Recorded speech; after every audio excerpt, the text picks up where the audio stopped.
தீவிரமடையும் வட அமெரிக்காவினுடைய வர்த்தக போர். கனடா நாட்டின் பொருட்களுக்கு 50% கூடுதல் வரி விதித்து டொனால்ட் ட்ரம்ப் அதிரடி.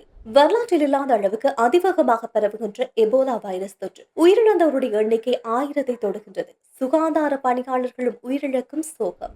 FIFA உலகக்கோப்பை வெற்றி கொண்டாட்டத்தில் நிகழ்ந்த விபரீதம்.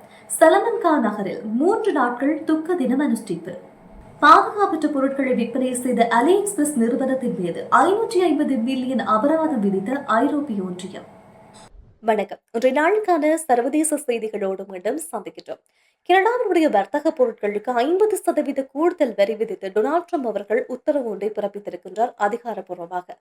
இதற்கு முக்கியமாக அவர்கள் கூறுகின்ற காரணம், அமெரிக்காவுடைய வர்த்தகத்துக்கு தொடர்ந்தும் கனடா அரசாங்கம் பாகுபாடு காட்டி வருவதாக ஒரு குற்றச்சாட்டை முன்வைத்து 1930ஆம் ஆண்டு வரலாற்று சிறப்புமிக்க வரி சட்ட பிரிவு 338 கீழ் இந்த திருத்தம் கொண்டு வந்து 3 நிர்வாக உத்தரவுகளில் அவர் கையெழுத்திட்டிருக்கிறார். இந்த நடைமுறை என்பது வெள்ளை மாளிகை வெளியிட்டிருக்கின்ற அந்த அதிகாரப்பூர்வ அறிவிப்பை பார்க்கின்ற நேரம் இன்னும் 30 நாட்களுக்குள்ள இது நடைமுறைக்கு வரப்போகிறது. அதாவது ஆகஸ்ட் மாதம் 19ஆம் தேதி முறை இந்த வரி விதிப்பு என்பது நடைமுறைக்கு வரப்போகிறது. அதிலும் குறிப்பாக அமெரிக்க உற்பத்தி பொருட்கள், அதாவது கார் மற்றும் வாகன உதிரி பாகங்கள், அதே போல மதுபான மற்றும் பால் பொருட்கள் மீது ஏற்றுமதிக்கு கனடா அரசாங்கம் விதித்திருக்கின்ற கட்டுப்பாடுகள், மேலதிக வரிகள், இதையெல்லாம் காரணம் காட்டிதான் நாங்கள் இந்த நடவடிக்கை எடுத்திருக்கின்றோம் என்று அமெரிக்காவுடைய தரப்பு விவாதிக்க ஆரம்பித்திருக்கின்றது. இது குறிப்பாக அமெரிக்கா, கனடா, மெக்சிகோவினுடைய தாராள வர்த்தக ஒப்பந்தத்தின் கீழ் பாதுகாக்கப்பட்டிருக்கின்ற பல பொருட்களும் இந்த புதிய வரி வீதத்துக்குள்ள அடங்க போகின்றது என்பதுதான் முக்கியமான ஒரு விஷயம்.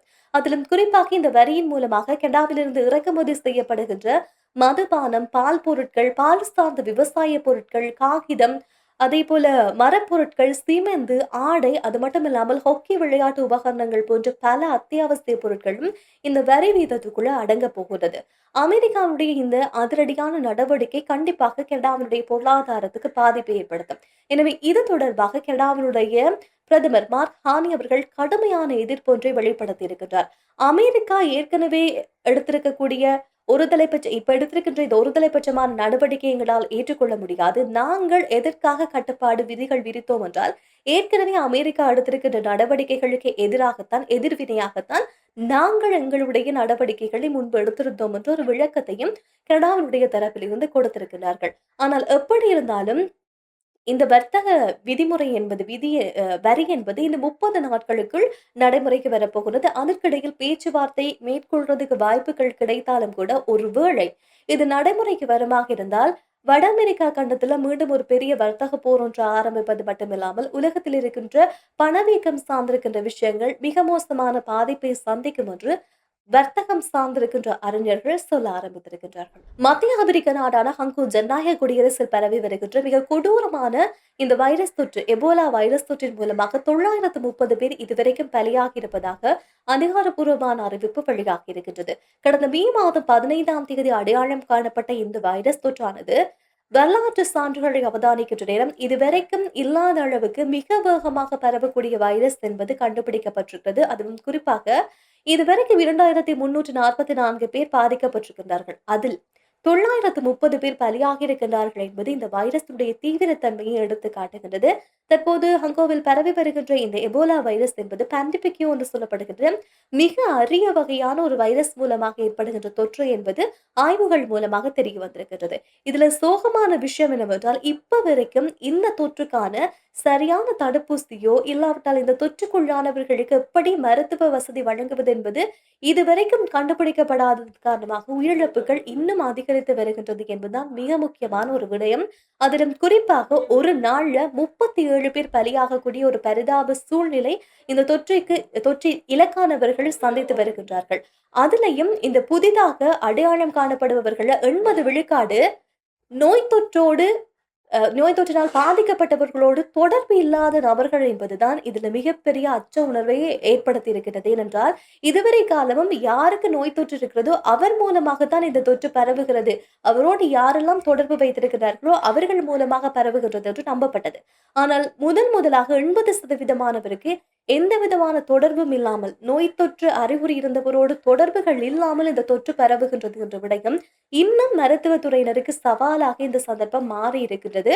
அதிலும் இது குறிப்பாக அந்த நாட்டை பொறுத்தவரையில கிட்டத்தட்ட 5 இடங்கள் 5 மாகாணங்கள்ல தீவிரமாக இருக்கிறது. இந்தூரி உள்ளிட்ட 5 மாகாணங்கள்ல இது தீவிரமாக இந்த பரவல் ஏற்பட்டுக் கொண்டே இருக்கின்றது. அதிலும் இந்த நாட்டுல உள்நாட்டு போர், வதந்தி காரணமாக பல பிரச்சனைகள் ஏற்படுவதனால் மருத்துவத்துறையினரால் சரியான மருத்துவ வசதி செய்ய முடியவில்லை. அதையும் தாண்டி இந்த மருத்துவ ஊழியர்கள் தற்போது பணிப்புறக்கணிப்பு போராட்டத்திலேயும் ஈடுபடுகின்றார்கள். தங்களுக்கான சரியான ஊதியம் வழங்கப்படவில்லை அப்படின்னு சொல்லி மருத்துவத்துறை சார்ந்தவர்கள் போராட ஆரம்பித்திருக்கிறார்கள். ஏனென்றால் இந்த நோய் தொற்றுல கிட்டத்தட்ட 36 மருத்துவ பணியாளர்கள் உயிரிழந்திருக்கிறார்கள். எனவே அவர்கள் தங்களுடைய உயிரை பணயம் வைத்து ஒரு வேலையை செய்கின்ற நேரம் அவர்களுக்கான ஊதியம் வழங்கப்படவில்லை என்பது அவர்களுக்கு இன்னும் மன அளவிலான பாதிப்பை ஏற்படுத்தி அவர்கள் போராட ஆரம்பித்திருக்கிறார்கள். எப்படி இருந்தாலும் இப்ப வரைக்கும் 724 நோயாளிகள் கண்காணிக்கப்பட்டு தனிமைப்படுத்தப்பட்ட தீவிரமான சிகிச்சை என்பது அவர்களுக்கு வழங்கப்பட்டுக் கொண்டிருக்கிறது. எப்படி இருந்தாலும் இதை கட்டுப்படுத்துவதற்கு அந்த நாடு நடவடிக்கை எடுத்தாலும் கூட, இந்த எபோலா வைரஸுடைய தொற்று வேகம் என்பது கணிக்க முடியாத அளவு போய்க்கொண்டிருக்கின்றது என்ற விடயம் உலக அளவில் இது ஒரு பெரிய பாதிப்பை ஏற்படுத்தும் என்று ஒரு எச்சரிக்கையை தற்போது உலக சுகாதார அமைப்பு வெளியிட்டிருக்கிறது. 2026ஆம் ஆண்டுக்கான FIFA உலகக்கோப்பை கால்பந்தாட்ட தொடரில் ஸ்பெயின் அணி அர்ஜென்டினாவை வீழ்த்தி வெற்றியை பதிவு செய்தது. இந்த வெற்றி கொண்டாட்டத்தின் போது 13 வயது சிறுவன் பலியாக இருக்கின்றார். 2 பேர் படுகாயமடைந்து மருத்துவமனையில் அனுமதிக்கப்பட்டிருப்பதாக அவசரகால மீட்பு படை தகவல் வெளியிட்டிருக்கிறது. ஸ்பெயினுடைய ஆன்போல்ட் ஹோல்டன் நீரூற்று பகுதியிலும் திங்கட்கிழமை 12:30 மணியளவில் இந்த அசம்பாவித சம்பவம் நிகழ்ந்திருக்கிறது. 2010ஆம் ஆண்டுக்கு பிறகு ஸ்பெயின் வெற்றி கிண்ணத்தை கைப்பற்றுவது 2வது தடவை. இது ஒரு வரலாற்று சாதனையாக அந்த நாட்டுல கொண்டாடப்பட்டிருந்தது. அதிலும் குறிப்பாக ஒரு நகர்ல நூற்றுக்கணக்கான பேர் ஒன்றாக திரண்டது மட்டுமில்லாமல் குறித்த நீர்நிலையில ரசிகர்கள் ஆரவாரம் கொண்டாட்டம் செய்து கொண்டே நிறைய ரசிகர்கள் ஒரே நேரத்துல நீரூற்றுக்கு மேல ஏற ஆரம்பித்திருக்கிறார்கள். அதனுடைய கணம் தாங்க முடியாமல் உடனடியாக அந்த நீரூற்று உடைந்து கீழே விழுந்ததுல தான் இந்த விபத்து நிகழ்ந்திருக்கிறது. இந்த சம்பவத்துல 13 வயது சிறுவன் காயமடைந்து மருத்துவமனைக்கு கொண்டு செல்லப்பட்டிருக்கின்றார். ஆனால் சிகிச்சை பலனின்றி அவர் பரிதாபமாக உயிரிழந்திருக்கிறார். அதே நேரம் ஒரு சிறுவர் உட்பட 2 மருத்துவமனையில் காயங்களோடு அனுமதிக்கப்பட்டு அவர்களுக்கான சிகிச்சை என்பது முன்னெடுக்கப்பட்டு வருகின்றது. இது தொடர்பாக அந்த நாட்டினுடைய நகர சபை வெளியிட்டிருக்கின்ற தகவலின் அடிப்படையிலும் பலியான சிறுவருக்கு தன்னுடைய ஆழ்ந்த இரங்கலை தெரிவித்திருப்பதாகவும், நகரமே இந்த இழப்பின் மூலமாக துயருற்றுக் கொண்டிருப்பதாகவும், ஒரு வரலாற்று கொண்டாட்டத்தை அனுஷ்டிக்க வேண்டிய ஒரு நாள்ல இப்படியான ஒரு துயர சம்பவம் நேர்ந்தது என்று வருத்தம் தெரிவித்திருப்பதாக அறிக்கை ஒன்றை வெளியிட்டிருக்கிறார்கள். அது மட்டுமில்லாமல் இந்த சம்பவம் குறித்து இந்த சம்பவத்துல உயிரிழந்தவர்களுக்கு மரியாதை செலுத்துகின்ற வகையில 3 நாள் துக்க தினம் அனுஷ்டிக்கப்படுவது மட்டுமில்லாமல் இது தொடர்பான தீவிர விசாரணை முன்னெடுக்கப்பட வேண்டும் என்று உத்தரவு பிறப்பிக்கப்பட்டுள்ளது. சீனாவினுடைய ஒரு மிகப்பெரிய வர்த்தக குழுமமான அலிபாபாவின் கீழ் இயங்கி வருகின்ற இந்த அலி எக்ஸ்பிரஸ் நிறுவனம். இந்த அலி எக்ஸ்பிரஸ் நிறுவனத்தின் மீது ஐரோப்பிய ஒன்றியம் 550 மில்லியன் யூரோ அபராதம் ஒன்றை அதிரடியாக விதித்திருக்கின்றது. இதற்கு முக்கியமான காரணம் அவர்களுடைய தளத்துல சட்டவிரோதமான போலி மற்றும் பாதுகாப்பற்ற பொருட்கள் விற்பனை செய்யப்படுகின்றது காரணம் காட்டியதான் இந்த அபராதம் என்பது அலி எக்ஸ்பிரஸ் மீது விதிக்கப்பட்டிருக்கிறது. ஐரோப்பிய ஒன்றியத்தினுடைய டிஜிட்டல் சேவை சட்டத்தின் கீழ் நுகர்வோரை பாதுகாப்பதற்காக விதிக்கப்பட்டிருக்கின்ற அதிகப்படியான அபராதமாக இந்த அபராதம் பார்க்கப்படுகிறது. இது தொடர்பாக ஐரோப்பிய ஒன்றியம் ஒரு தெளிவான விளக்கத்தை வழங்கியிருக்கிறார்கள். அதுல குறிப்பாக இந்த அலிபாபா தளத்தின் மீது விற்பனை தளத்துல தீங்கு விளைவிக்கக்கூடிய ஆடைகள், பாதுகாப்பற்ற பொம்மைகள், அதிக ரசாயனம் கலந்திருக்கக்கூடிய அழகு சாதன பொருட்கள், அது தவிர போலி முத்திரை பதிக்கப்பட்டிருக்கின்ற பொருட்கள் என்று முறைகேடாக பல பொருட்கள் விற்பனை செய்யப்பட்டது என்ற ஒரு குற்றச்சாட்டு எழ ஆரம்பித்திருக்கிறது. இந்த சட்டவிரோதமான பொருட்கள் கண்டுபிடிக்கப்பட்டதுக்கு பிறகு அதை அந்த தளத்திலிருந்து அகற்றுவதற்கு வாரக்கணக்கான நாட்களை இந்த நிறுவனம் எடுத்திருக்கின்றது என்ற விடயமும் ஆய்வுகள் மூலமாக தெரிய வந்திருக்கின்றது. கிட்டத்தட்ட 2 ஆண்டுகளுக்கு மேல இந்த ஆய்வு மேற்கொள்ளப்பட்டிருக்கிறது. இதன் விளைவாகத்தான் இந்த விசாரணையெல்லாம் முடிந்ததுக்கு பிறகு இந்த அபராத தொகை என்பது விதிக்கப்பட்டிருக்கிறது. இதனை அலி எக்ஸ்பிரஸ் நிறுவனத்தை பொறுத்தவரையில இதை மேம்படுத்துவதற்கான எந்த ஒரு நடவடிக்கையும் அவர்கள் எடுக்கவில்லை. இது தொடர்பாக சில விதிமுறைகள் இவர்களுக்கு வழங்கப்பட்டதுக்கு பிறகும் கால அவகாசம் கொடுத்ததுக்கு பிறகு சரியான நடவடிக்கைகளை இந்த நிறுவனம் மேற்கொள்ளாமலே இருந்து வந்திருக்கின்றது என்ற ஒரு மிகப்பெரிய குற்றச்சாட்டு முன்வைக்கப்பட்டிருக்கிறது.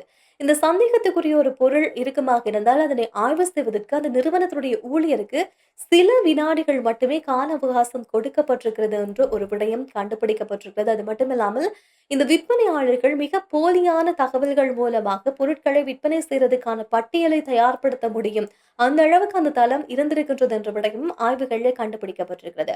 எப்படி இருந்தாலும் ஐரோப்பாவை மட்டும் மையமாக பார்க்கின்ற நேரம் ஐரோப்பாவில மட்டும் 193 மில்லியன் பயனாளர்களை இந்த AliExpress நிறுவனம் கொண்டிருக்கிறது. எனவே ஐரோப்பிய ஒன்றியம் விதித்திருக்கின்ற இந்த தடை என்பது தங்களால் ஏற்றுக்கொள்ள முடியாத இந்த அபராத தொகைக்கு எதிராக நாங்கள் மேல்முறையீடு செய்வோம் அப்படின்னு சொல்லி AliExpress அது தொடர்பான நடவடிக்கைகளை மேற்கொள்ள ஆரம்பித்திருக்கிறார்கள். ஆனால் இது முதல் தடவை கிடையாது. நுகர்வோருடைய சட்டத்தை, நுகர்வோருடைய உரிமையை பாதுகாப்பதற்கு எடுக்கப்பட்ட இந்த அபராதம்.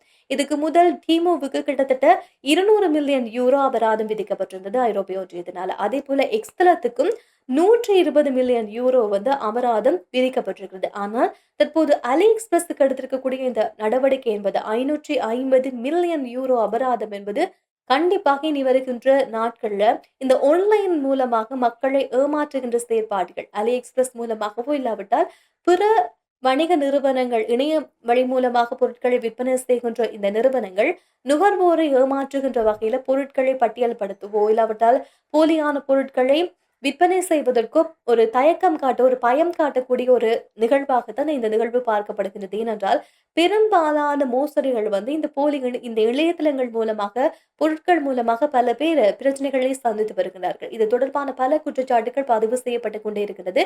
எனவே இந்த நிலையில ஐரோப்பிய ஒன்றியம் எடுத்திருக்கின்ற இந்த நடவடிக்கை மிக முக்கியமான ஒரு நடவடிக்கையாக பார்க்கப்படுகின்றது. எனவே இது போன்ற நாளைய நாளும் செய்திகளோடு சந்திக்கலாம். அதுவரை உங்களிடமிருந்து விடைபெற்று செல்கின்றேன். நன்றி, வணக்கம்.